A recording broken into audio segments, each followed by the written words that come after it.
Este é un acto festivo, é un acto no que vimos a divertirnos, a pasar un rato agradable. Aquí están 183 historias de deporte misturadas entre presente e futuro. Sí, eu creo que todos os deportistas teñen un mérito increíble, porque despois de cada podio, detrás de cada medalla, de cada éxito, hai moito traballo, moito esforzo, que non sempre se ve recompensado.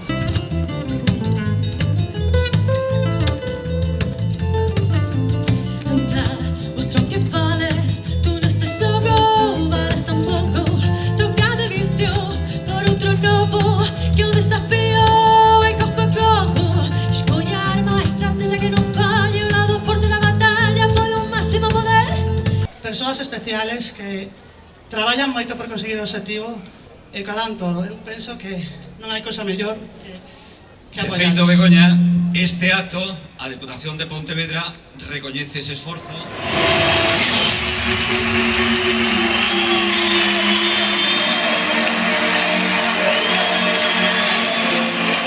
Un aplauso para tres lendas deste deporte. Hai 51 anos.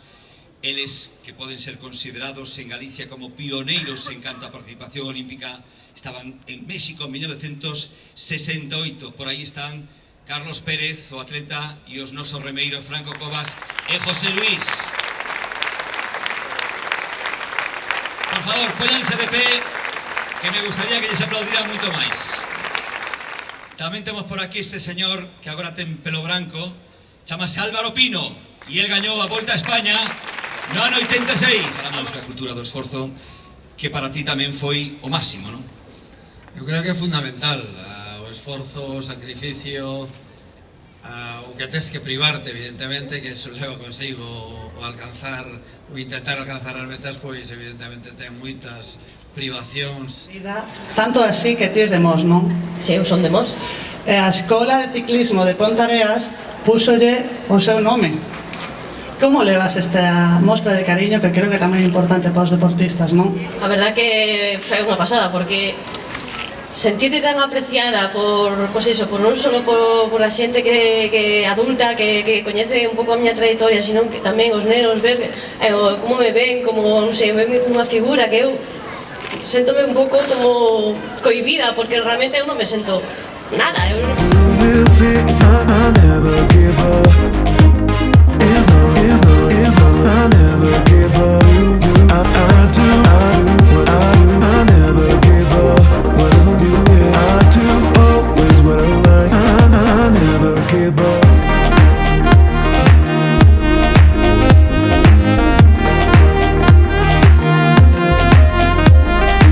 Moito compromiso, moito non rendirse nunca, sempre apostando por seguir cara adiante. E vos lo queríamos recoñecer neste acto e o queríamos facer no espacio público, o espacio que é da xente.